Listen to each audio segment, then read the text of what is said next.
Beats Jordan, so forget about it. He beats me every time. Yeah, we're gonna get started here instead. It's an opening, David. It is, and it's the Reti opening, actually one that we focused a lot on yesterday. One of my favourite first moves, White bringing out the knight. And the Reti, the beauty of it is that White is super flexible. Now White can choose which pawn to push. Is Jordan going to push? Okay, this is maybe the third or fourth most popular option in that position. Yeah, this is it's interesting because when you see Jordan play and you see Anish is going the other way, fianchettoing, but he often tries to get Anish out of mainline theory because we know how strong Anish is in mainline. Double fianchetto system here, David. That is quite peculiar, isn't it? It's not just peculiar, but it's very unlike Jordan. Normally he's quite direct, and part of the reason he's a core kind of member of Magnus Carlsen's team and previously part of Anish Giri's team is because he's so good at these attacking ideas where you calculate everything, and this is the type of position where...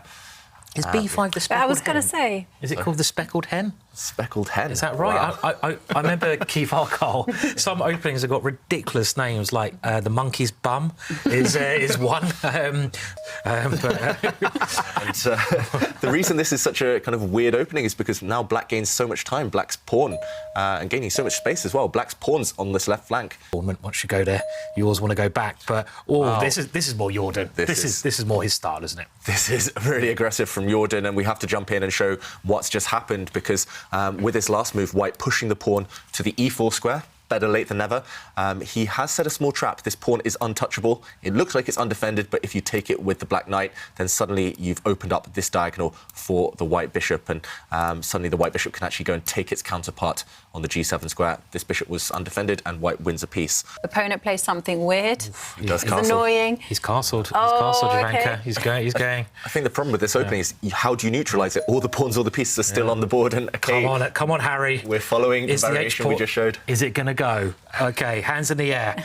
Like you just don't care. Oh, what he's got in... Okay. It's gone in the middle. Oh, okay. Strange decision of where to put the Black Knight. It looks like the Black Knight is about to get trapped behind enemy lines in White's half of the board, but maybe that Black Knight does have a couple of escape squares to run to in terms of openings on the tour this season, and it's only move 9. OK, White does finally complete the fianchetto of his light-squared bishop, and Black trying to break out, fighting for space in the centre now.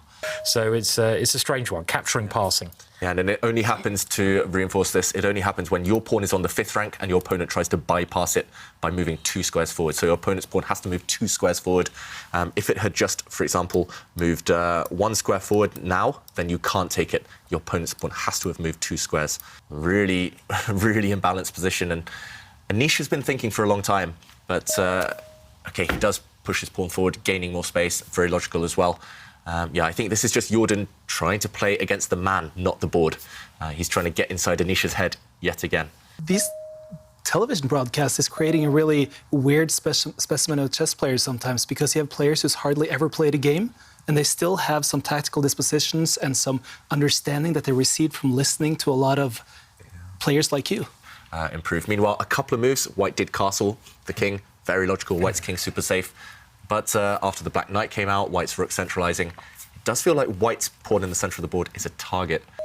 Yeah, I do. I think we were very surprised about Anish's knight jump. You see the knight that's in White's half of the board, but this move, I think, which he played instantaneously, has turned out to be, I think, a great move, a fantastic move, because it has allowed the black pawn to come into the centre of the board. So that to me was a key move, showing great understanding by Anish. I mean, very, very young, and I think there are cases of people learning, you know, when they're later on in life, but you've got to put a lot of hours in. Might tend to drop something there, sorry. We're doing great today.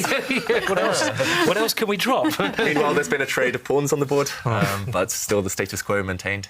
The food that they're serving is... I literally paid 1 because they served amazing cake.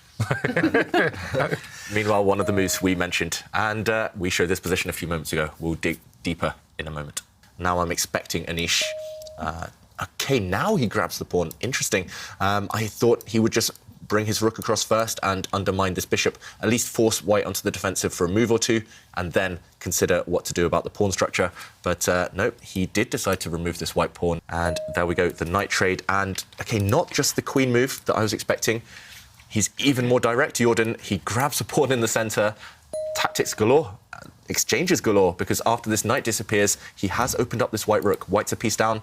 but now he grabs the black knight back. And after a trade here, I'm expecting to see rook takes bishop. And, yeah, a queen trade as well.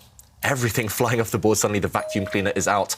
And in this current position, white is a pawn up, but one of those extra pawns lies on the A file, and these pawns are weak, very, very weak, and easy targets for the black rooks. Yeah. Yeah, and He also, retreats it. you know, from a very selfish point of view, I really like the pattern on the board when nearly all of black's minor pieces were on the E line. It's not often you see that. It's quite nice creating patterns on the board, isn't it? It is. I agree. I mean, it's beautiful. I think a draw is looking the most likely at the moment here, certainly. And, OK, that move has happened, so black lifting his rook up the board, creating a path. Doubling up rooks is always an effective strategy when your opponent has weaknesses. Because I don't seem to play anywhere else. Very drunken pub level chess, I'd say, as well. I've played him many times, and that's always the case. I can never guess Jordan van Foreest's moves. And if we jump to the current position, as you mentioned, Simon, nothing will happen. We're heading towards a draw if the bishops come off. If black, for example, plays bishop takes bishop, the white rook recaptures, everything's just going to get traded off. Black will win his pawn back here, but in the meantime, white's rook is going to go hunting for pawns as well. And, yeah, everything will get traded, rooks, pawns. It's going to be a draw. White bishop goes now, for example, if it steps back. OK, he does trade the bishops. I was going to say now the black king can start centralising itself. I would be very tempted to start pushing this majority. Black has 4 pawns on this side of the board against 3. He could have pushed and tried to win, but... What about this move? And another move that might be surprising. Jordan's going for the ugliest pawn structure award. I think he's winning that award. Look, doubled isolated pawns here, an isolated pawn here, doubled isolated pawns, and another isolated Hang on a pawn. second. Didn't he lose yesterday against Wei Yu with these two sets of double pawns? That's true. And actually, yesterday against Wei Yi, with colours reversed, he had exactly this structure, and he ended up losing. Terrible pawns. I mean, just imagine if the black king, look at it, is coming forward and give it 2 more moves, and it might make its way over to the F5 square and start, like, nibbling on some pawns. I don't know. Later one day. Yeah, later. Yeah. Players are going to need to take big risks to try and win, to try and position themselves in the top 8. And another move that we couldn't predict there. Sorry, I just again, every Jordan move is unpredictable at the moment. Why put the rook there when he could go to the 7th row? I mean, just why? I understand. I mean, rooks on the 7th are supposed to be, well, they are good. Dating back to Nimzovich, who pointed that out. And in a rook ending, you put your rooks on the most active square. Why put it there? I mean, I think he's still okay, but I still, just don't quite understand these moves. Yeah, it's the trend as well. It's not just one big blunder, which we haven't seen from either player so far, but it's just a series of small, strange, maybe strategic mistakes from Jordan, which may eventually add up to something bigger. And here we go, black's remaining rook, the only piece that wasn't participating for black. It's found an open file. It has squares to jump into in white's half. It has targets, as we've seen, with all of the weak white pawns. Do you think it's enough to push for a win? Anish is definitely the one playing for the win here. I think even if everything goes wrong for Anish, he should still be able to draw this game. And start looking at... And on the board. Jovanka. Love it when that happens. It's like, bingo, yeah, got it right. Never happens to me, so just enjoy it, yeah? Just enjoy it while it's there, But, yeah, it's a great idea, Jovanka, and the idea is you just want to use that rook and attack, right? Yeah, there's nothing sophisticated about that move. It's crazy, but the evaluation bar is like, meh. Middle. just saying draw. Yeah, just saying it's equal. Which 0.00, it's all is good. And another shocking move here from Jordan. He's just given up one of his pawns. Don't get it. I would never guess this. I understand sacrificing pawns in the opening middle game to gain time, to gain squares, gain activity for your pieces, but in an endgame, pawns are everything. I guess his idea is to go on the attack in an endgame, but after black's pawn captures the white pawn, I guess he wants to swing across, and now black does have a target over here. The black king can defend it, but now maybe he wants to swing his other rook up the board. He wants to lift his rook across and start going for the black king, but somehow it feels a bit superficial because the black rook guards this pawn. OK, we're bound to see something like this because this is the current position. Black's king did indeed step forward, and white's rook.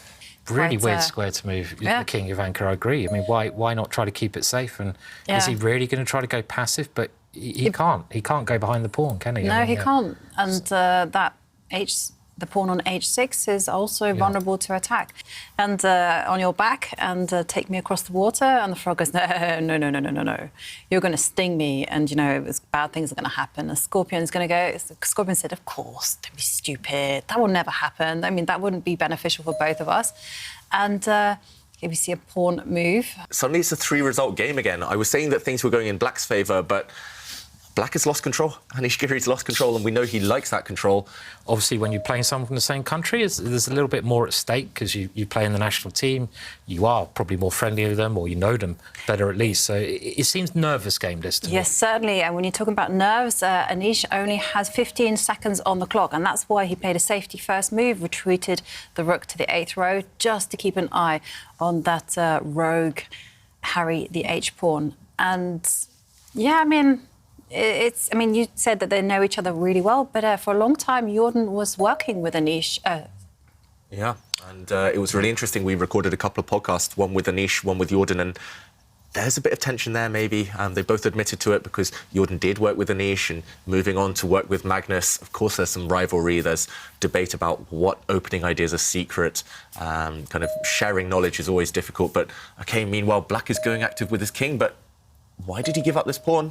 Panic. Is he going... Sorry, Ivanka. I was going to say panic, you know, because... But he's threatening checkmate. It's threatening checkmate. It's a brilliant idea. Wow. You've got to show this one. OK, Anish has such a sneaky idea in mind. I was wondering why he gave up a pawn, but now if White is careless and, for example, just does a nothing move, then suddenly Black is going to play rook takes pawn, and this wins, sacrificing a rook, kind of tricking the White king into coming forward, and then, bang, the king is trapped on the side of the board. Simply no escape squares. The Black king and the 2 black pawns actually cut off all escape squares for this White king. So in the current position, this is a winning threat for Anish Giri. Rook takes pawn. How does he stop this? Suddenly the White king maybe has to just run away at some point, just run away back to safety before it's too late.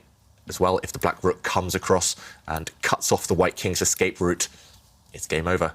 Suddenly, Jordan, with 25 seconds, he needs to either run away with his king or maybe go active with his own rook, just to start kind of the counterattack against Black's king. Maybe bring the rook across after rook takes pawn, running away with his own king. That is the key. I don't know about this move. He's played his rook over, but... This wins for Black now, and there we go, the evaluation bar. OK, not even that. He's trapped the White rook. Let's go back to the players, because... What a trick. The White rook is suddenly trapped. He has no squares to go to. Anish is about to take the win. We saw Jordan kind of cover his face for a second, and there we go. Do we have a result? One move, it all turns around, and Anish wins.